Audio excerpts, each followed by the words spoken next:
আসসালামু আলাইকুম প্রিয় শিক্ষার্থীবৃন্দ। আমি সাদ্দাম স্যার আপনাদের মাঝে হাজির হলাম ক্যালকুলাস চ্যাপ্টার 6 নিয়ে। খুবই গুরুত্বপূর্ণ একটি উপপাদ্য ডিয়ার স্টুডেন্ট, সেটি হচ্ছে অবশেষ টেলর উপপাদ্য। এখানে কোশ্চিন আসতে পারে সলমিশ এবং রসির আকারের অবশেষ সমূহ এটা প্রমাণ, অথবা কোসির আকারের অবশেষ, অথবা আসতে পারে পরীক্ষা এরকম ল্যাংরাঞ্জের আকারের অবশেষ সহ টেলর উপপাদ্য বর্ণনা ও প্রমাণ করো। ডিয়ার স্টুডেন্ট, যেহেতু এইটা বেশি আসে, আজকে আমরা এইটার আলোকেই প্রশ্নটা সলভ করব। সো বইয়ের সাথে কিন্তু হুবহু মিল পাবেন না, কারণ আমরা শুধু এটার জন্যই সলভ করব। ওকে ডিয়ার স্টুডেন্ট, শুরু করা যাক। এই জন্য দেখেন প্রথমে বর্ণনার পার্ট, যেহেতু বর্ণনা ও প্রমাণ করতে হবে, তাহলে বর্ণনায় দেখেন আমরা কি লিখছি। যদি এফ অফ এক্স ফাংশনটা, যদি F prime x, F double prime x, F N minus on x, অর্থাৎ এগুলো হচ্ছে দেখেন একবার অন্তরীকরণ, দুইবার অন্তরীকরণ, তিন মানে এন মাইনাস অন সংখ্যকবার অন্তরীকরণ। যদি এফ অফ ফাংশনটি এতবার অন্তরীকরণ হয় এবং ফাংশনগুলো এত বদ্ধ ব্যবধিতে অবিচ্ছিন্ন, আপনারা মোটামুটি জানেন যে থার্ড ব্র্যাকেটে থাকলে মোটামুটি এটা বদ্ধ ব্যবধিতে অবিচ্ছিন্ন, অর্থাৎ বদ্ধ ব্যবধি। থার্ড ব্র্যাকেট থাকা মানে বদ্ধ ব্যবধি। এবং এফ এন এক্স ফাংশনটি মানে এন সংখ্যক বার যদি এটাকে অন্তরীকরণ করা হয়, তাহলে হচ্ছে যে ফার্স্ট ব্র্যাকেট, অর্থাৎ ফার্স্ট ব্র্যাকেট মানে হচ্ছে খোলা ব্যবধি, এটা খোলা ব্যবধিতে অন্তরীকরণযোগ্য হয়। এরপরে দেখেন ডিয়ার স্টুডেন্ট, আমরা হচ্ছে সাধারণ একটি সমীকরণ ধরে ধরে নিতে হবে। সেটা হচ্ছে টেলর সাহেব বলছে এটা হলে এই সমীকরণটা এমন হবে। এক্ষেত্রে আপনাকে কিন্তু এটা মনে রাখতে হবে, তারপরে যেভাবে মনে রাখবেন সেটা হচ্ছে এফ এ প্লাস এইচ। দেখেন প্রথমে লিখবেন এফ অফ এ, একবার লিখলেন এফ অফ এ, এরপরে লিখবেন এফ প্রাইম এ, এরপর লিখবেন এফ ডাবল প্রাইম এ। এরপরে স্টুডেন্ট খেয়াল করেন, আসলে মূলত এখানে কি করা হয়েছে, এখানে কোনো এইচ নাই, তাহলে আমরা এক এক করে এইচ বাড়াবো। এখানে একটা এইচ দিলাম মানে হচ্ছে H by n factorial, n মানে অন, এই জন্য ঘটনা হচ্ছে আমরা অন আর বসাই নাই। তারপরে দেখেন two factorial, H square by two factorial. তারপরে কি হবে, যদি ট্রিপল প্রাইমের জন্য করি তখন হবে হচ্ছে H cube by three factorial. এইভাবে জিনিসটা বাড়তে থাকবে, এই আকারে একটি সমীকরণ দেওয়া আছে। এখন দেখেন এই সমীকরণটা দেওয়া আছে বর্ণনার মধ্যে, এই বর্ণনাটা আপনি বারবার লিখে প্র্যাকটিস করতে হবে কিন্তু, কারণ এটা অনেক বড় একটি উপপাদ্য, আর লিখে প্র্যাকটিস না করলে মনে রাখতে পারবেন না। এই জন্য দেখেন স্টুডেন্ট, এরপরে খেয়াল করেন আমরা হচ্ছে প্রমাণের অংশে চলে যাব। এখন দেখেন এটা দিয়ে মূলত আমাদের প্রমাণের অংশে কাজ করতে হবে। এখন দেখেন এই এক নম্বর সমীকরণকেই বা এই সমীকরণটাকেই আমরা হচ্ছে কি ধরে নিছি। ধরে নেওয়ার পরে দেখেন এখানে একটি কাজ করছি, সেটা হচ্ছে যে এর জায়গায় এটা লিখতে হবে না, তবে দেখেন কি লিখছি আমি একটু বোঝানোর জন্য লিখি। এর জায়গায় আমরা লিখছি হচ্ছে এক্স, আর হচ্ছে এইচ লিখছি হচ্ছে এ প্লাস এইচ মাইনাস এক্সের জায়গায় হচ্ছে আমরা এইচ লিখছি। জাস্ট দেখেন এক্সের জায়গায় এ বসান, এ প্লাস এইচ মাইনাস এক্সের জায়গায় এইচ বসান, তাহলেই এই সমীকরণ থেকে মূলত এই সমীকরণটা হয়ে যাবে, কোনো ঝামেলা নেই। তাহলে দেখেন আমি একটু দেখাই দিই। দেখেন এই যে এর জায়গায় কী বসালাম, এক্স, আর দেখেন খেয়াল করেন এইচ এর জায়গায় কী বসাইছি, এই যে এ প্লাস এইচ মাইনাস এক্স, তাহলে যে এ প্লাস এইচ মাইনাস এক্স। তাহলে ডিয়ার স্টুডেন্ট খেয়াল করেন, যত জায়গায় এ আছে তত জায়গায় আমরা এক্স বসাইছি, আর যত জায়গায় এইচ আছে তত জায়গায় A plus H minus x এটা বসাইছি। সো এইভাবেই একটি নতুন সমীকরণ পাইছি, এটাকে বলতেছি আমরা এক নম্বর সমীকরণ। এখন দেখেন যেখানে এক নম্বর সমীকরণ পাওয়ার পরে যেখানে আমরা একটা অতিরিক্ত এ পাইছি, এ কে এমনভাবে নির্ধারণ করা হয়েছে যেখানে এফ অফ এ সমান হচ্ছে এফ এ প্লাস এইচ হয়। যদি এটা হয় তাহলে আমরা এই যে এ কে নির্ধারণ করা হয়েছে এটার জন্যই আর কি মূলত। তাহলে এখন দেখেন ডিয়ার স্টুডেন্ট, আমরা কি করতে পারি। এখন হচ্ছে বোঝানোর কিন্তু অনেক জায়গা আছে, এই জন্য আমরা দ্রুত যাচ্ছি। এক নং সমীকরণে আমরা এই যে এক নম্বর সমীকরণ পাইলাম, এখানে আমরা জাস্ট কি করব, আবার সেই পূর্বের মতো ফিরাই নিয়ে আসবো। এর জায়গায় হচ্ছে এক্স এর জায়গায় এ বসাবো, আর হচ্ছে এইচ এর জায়গায় A plus H plus minus X বসাবো। তাহলে দেখেন এখানে খেয়াল করেন এই এক্স এর জায়গায় আমরা এ বসাইলাম, সে আবার ঘুরে নিয়ে আসতেছি সমীকরণটা। তাহলে দেখেন এরপরে কি আছে, এই যে H A plus H minus x, তাহলে এখানে আমরা কি বসাবো, দেখেন এইচ বসাবো, তারপরে যা আছে তাই। দেখেন এখানে আমাদের এটার জন্য কি বসাবো, এটার জন্য জাস্ট আমরা হচ্ছে এইচ বসাবো, এর উপর স্কোয়ার আছে স্কোয়ার বসাবো। জাস্ট দেখেন আবার সেই পূর্বের মতো সমীকরণটা ফিরে নিয়ে আসছি। নিয়ে আসার পরে যেটা করতেছি ডিয়ার স্টুডেন্ট, সেটা খেয়াল করেন। সেটা হচ্ছে এক নং সমীকরণে এখন যে কাজটা করবো আমরা এক নং সমীকরণে, সেটা হচ্ছে এক নং সমীকরণে এক্স সমান হচ্ছে এ প্লাস এইচ বসাবো এক নম্বর সমীকরণে। তাহলে দেখেন ডিয়ার স্টুডেন্ট, এক নম্বর সমীকরণে যদি এটা বসাই তাহলে কি হবে সেটা আমি আপনাদের বলি। মানে এক নম্বর সমীকরণে এক্স এর জায়গায় আমরা দাস বসাবো হয়েছে এ প্লাস এইচ। তাহলে দেখেন আমি এক নম্বর সমীকরণটা নিয়ে আপনাদের দেখাই আগে। দেখেন এই যে এক নম্বর সমীকরণ, এই এক নম্বর সমীকরণের জায়গায় দেখেন এক্স এর জায়গায় আমি কি বসাবো, এ প্লাস এইচ বসাবো। তাহলে দেখেন আমরা এক নম্বর সমীকরণে এই যে এক্স এর জায়গায় এ প্লাস এইচ বসালাম। এবার দেখেন এই এক্স এর জায়গায় কি বসাবো, এক্স এর জায়গায় জাস্ট আমরা বসাবো হচ্ছে এ প্লাস এইচ, এ প্লাস এইচ বসালাম, সমস্যা নেই। কিন্তু দেখেন এইগুলা গেল কই, এখানে ভালো করে খেয়াল করেন। যদি এই এক্স এর জায়গায় আমি এ প্লাস এইচ বসাই তাহলে দেখেন এখানে কেটে যায় জাস্ট জিরো হয়ে যাবে। আমি আপনাদের দেখাই, যদি এই এক্স এর জায়গায় যদি আমি এই যে মাইনাস এ এই মাইনাস প্লাসে মাইনাস হবে এইচ, যদি বসাই তাহলে দেখেন এই মাইনাস এ প্লাস এ কেটে যাবে, মাইনাস এইচ প্লাস এইচ কেটে যাবে, তা কাটলে পারে কি হয়ে যাবে, টোটালটা জিরো হয়ে যাবে। তাহলে এটা যদি জিরো হয় তাহলে এটাও জিরো হয়ে যাবে, এভাবে সবগুলো জিরো হয়ে যাবে, থাকবে শুধু এটা এক্সের জায়গায় এ প্লাস এইচ, শুধু এটা থাকবে। অর্থাৎ দেখুন এই পরের পদগুলো নাই কেন, কারণ ওই যে এ প্লাস এইচ বসালে সবগুলো জিরো হয়ে যায়, এই জন্য পরের পদগুলো নেই। এরপরে এখন দেখেন কি করলাম ডিয়ার স্টুডেন্ট, তাহলে এখন এটা বসানোর কারণে এটা পাইলাম। এখন এইটা এইটা আর এইটাই তিনটাই সমান, এই জন্য আমরা সুতরাং লিখতে পারবো এইটা সমান লিখতে পারবো, এটা লিখতে পারবো, এই সমীকরণটা লিখতে পারবো। সো আমরা এটা সুন্দর করে দেখে দেখে এখানে লিখে দিলাম। এর পরের পেজের কাজ তাহলে আমরা করি, যেহেতু এই পেজ আর যাই। এখন ডিয়ার স্টুডেন্ট যে কাজটা করতে হবে সেটা হচ্ছে 1 নম্বরকে এক্স এর সাপেক্ষে অন্তরীকরণ করতে হবে। তাহলে আমাদের 1 নম্বর সমীকরণ তো ওই পেজে আছে। সো আমরা দেখেন লিখে রাখছি, দেখেন আমরা 1 নম্বর সমীকরণকে কিভাবে অন্তরীকরণ করব। দেখেন কোনো ফাংশনের অন্তরীকরণ সুন্দর করে বুঝবেন, কোনো ফাংশনের অন্তরীকরণ সেটা শুধু প্রাইম দিলে পারে এটা অন্তরীকরণ হয়ে যাবে, এটা আমাদের সেই কাঙ্ক্ষিত 1 নম্বর সমীকরণ, একে আমরা এক্স এর সাপেক্ষে অন্তরীকরণ করতেছি। সো দেখেন যদি এই ফাংশনটাকে আমরা যদি মনে করেন এক্স এর সাপেক্ষে করি তাহলে শুধু জাস্ট এফ প্রাইম চলে আসবে।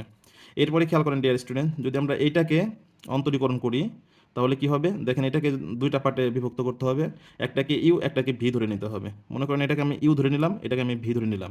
তাহলে দেখেন ইউকে স্থির রেখে, অর্থাৎ এফ প্রাইম এক্স এটাকে স্থির রেখে আমাদের করতে হবে কি, ভিকে একবার সাইজ করতে হবে। তাহলে এটাকে সাইজ করলে এক্সের সাপেক্ষে দেখেন এটা ধ্রুবক পার্ট জিরো হয়ে যাবে, এটা ধ্রুবক পার্ট জিরো হয়ে যাবে, কিন্তু মাইনাস এক্সকে যদি আমরা অন্তরীকরণ করি তাহলে এক্সের সাপেক্ষে করলে হবে মাইনাস অন, এই জন্য এখানে মাইনাস অন বসছে, আর এটাকে আমরা স্থির রাখছি।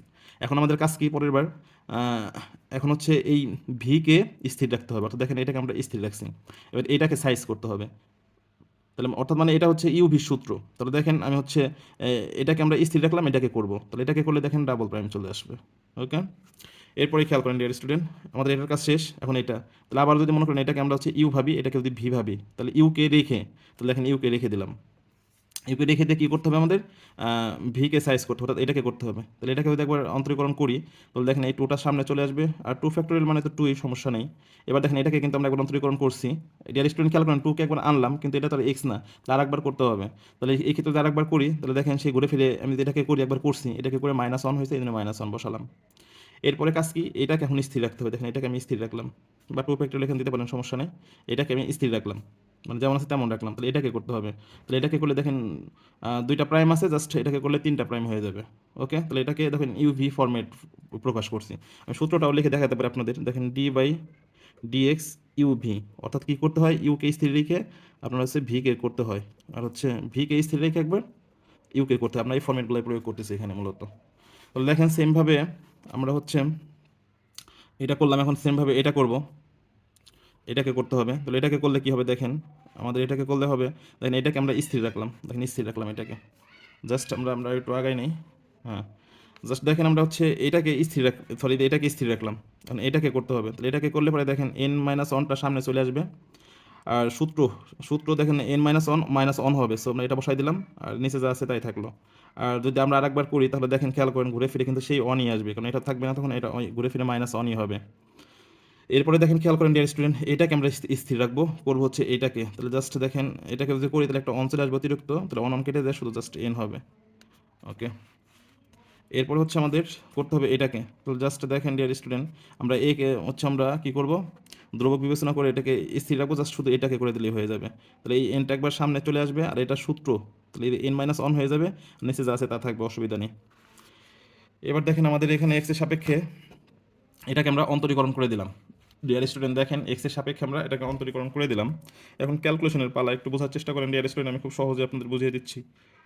সেটা হচ্ছে দেখেন এই যে মাইনাস অন, এই মাইনাস অন এখানে আসলে পরে কী হবে, প্লাস মাইনাসে মাইনাস হয়ে যাবে, সো এই জিনিসটা একই হয়ে যাবে, সো এই জিনিসটা কিন্তু কেটে যাবে কিন্তু ডিয়ার স্টুডেন্ট, খেয়াল করেন।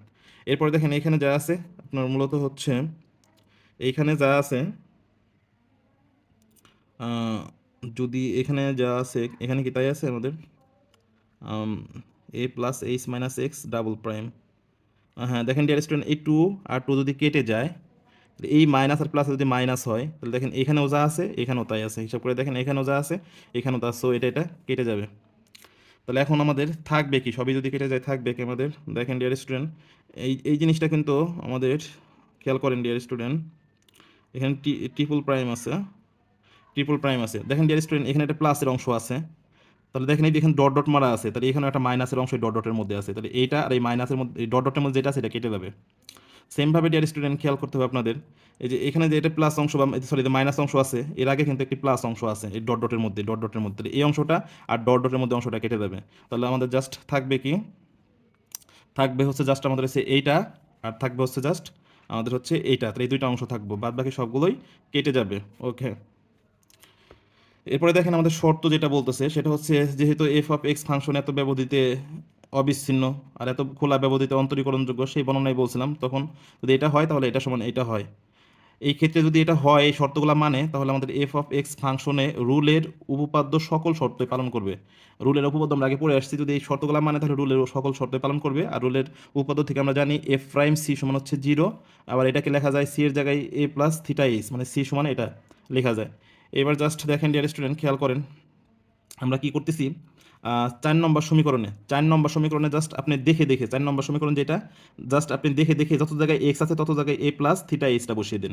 যত জায়গায় 4 নম্বর সমীকরণে, যত জায়গায় আমাদের 4 নম্বর সমীকরণ ওই ওই ওই পেজে, সরি আমাদের 4 নম্বর সমীকরণ এখানেই আছে, এই যে 4 নম্বর সমীকরণ। 4 নম্বর সমীকরণ আমরা কী করবো, এই এক্সের জায়গায় শুধু দেখেন এই যে এক্স এক্স আছে এখানে, দেখেন এই যে এখানে এক্স আছে, এই এক্সের জায়গায় দেখেন আমরা এসে যে এই এ প্লাস থিটা এস এটা বসিয়েছি। তো যত জায়গায় হচ্ছে আপনার হচ্ছে এক্স আছে তত জায়গায় এ প্লাস থিটা এসটা বসিয়ে দেন। বসানোর পরে ডিয়ার স্টুডেন্ট খেয়াল করেন, এই যে এটা সমান কিন্তু 0, এই জন্য আমরা এটার পাশে এই অংশটা সমান হচ্ছে আমরা 0 দিয়েছি। 0 দেওয়ার পরে দেখেন ডিয়ার স্টুডেন্ট খেয়াল করেন, আমরা তখন এই মান বসিয়েছি, এই যে মানগুলো আমরা ক্যালকুলেশন করে এখানে বসিয়েছি, কারণ হচ্ছে দেখেন এই যে মাইনাস এ প্লাসে কেটে যাবে, থাকবে এইচ প্লাস থিটা এইচ, তার উপরে n minus one, n minus one by n factorial. তারপর হচ্ছে এখানে যা আছে তা বসিয়ে দিলাম। এখানেও দেখেন ডিয়ার স্টুডেন্ট কাটাকাটি করে যা থাকবে এটা জাস্ট আমরা হচ্ছে বসিয়ে দিলাম। এর বসানোর পরে ডিয়ার স্টুডেন্ট যে কাজটা আমরা করব সেটা হচ্ছে দেখেন আমরা বসিয়ে দিলাম, আমরা হচ্ছে বসিয়ে দিলাম। তাহলে আমরা হচ্ছে দেখেন এখানে মাইনাস আছে, তাহলে আমরা একটা পার্ট এই পাশে রাখবো আর একটা পার্ট ওই পাশে রাখবো। দেখেন এর পার্টটাই আমরা এই পাশে রাখবো, যেহেতু মাইনাস আছে, এটাকে এর পার্টটাকে এই পাশে আনলে প্লাস হয়ে যাবে, আর এই পার্টটা এই পাশে এভাবেই অক্ষয় থাকবে। সো দেখেন ডিয়ার স্টুডেন্ট, তাহলে আমরা কি করলাম ডিয়ার স্টুডেন্ট, দেখেন মনোযোগ দিয়ে, আমরা হচ্ছে এই যে এর পার্টটা ওই পাশে মাইনাস ছিল, এই পাশে এনে জাস্ট প্লাস করে দিছি। ওকে, প্লাস করে দেওয়ার পরে দেখেন এই অংশটা আর এই অংশটা দেখেন মিল আছে, এই অংশটুকু আর এই অংশটুকু জাস্ট মিল আছে। সো আমরা এই উভয় পক্ষ থেকে একই জিনিস তুলে দিলাম। তুলে দেওয়ার পরে দেখেন ডিয়ার স্টুডেন্ট এর মানটা পেলাম। এই এর মানটা জাস্ট 3 নম্বর সমীকরণে বসে দিলে আপনি সেই প্রথম ফর্মেটটা পেয়ে যাবেন, বা প্রথম ফর্মেটের মধ্যে একটা জিনিস পেয়ে যাবেন। সো আমরা দেখেন এই এর মানটা 3 নংয়ে এর মানটা বসিয়ে দেবো। তাহলে এখন দেখেন এই 3 নম্বর সমীকরণটা একদম হুবহু এইরকম ছিল, ভালো করে খেয়াল করেন। 3 নম্বর সমীকরণটা হুবহু এই পর্যন্ত একই রকম ছিল, শুধু এইখানে ছিল হচ্ছে এ, আমি এই শুধু এর জায়গায় আমি এটা বসিয়ে দিছি। তাহলে আপনারা ভালোভাবে বুঝতেছেন ডিয়ার স্টুডেন্ট, 3 নম্বর সমীকরণে জাস্ট কী করছে আমি, এই যে এখানে 3 নম্বর সমীকরণটা এমনই আছে, আপনি ভালো করে দেখেন আমার ওই পাশে আছে। সো জাস্ট এইখানে শুধু এ ছিল, শুধু আমি এর জায়গায় আমি এটা বসিয়ে দিছি। আর এর মান এখানে বসানোর কারণে এটা ইহা ল্যাংরাঞ্জের আকারের অবশিষ্ট এর উপপাদ্য হয়ে গেছে। তাহলে এটাই আমাদের প্রমাণের মূল বিষয় ছিল। সো আপনারা আশা করি বুঝতে পেরেছেন, না বুঝলে আমাদের বলবেন। আমরা একটু দ্রুত বুঝাইলাম, এই জন্য বড় বড় ভিডিওগুলো সহজে গ্রুপে আপলোড হতে চায় না। সো যদি না বুঝতে পারেন আমাদের প্রশ্ন করুন, আমরা বুঝিয়ে দেবো ইনশাআল্লাহ। ওকে, ধন্যবাদ।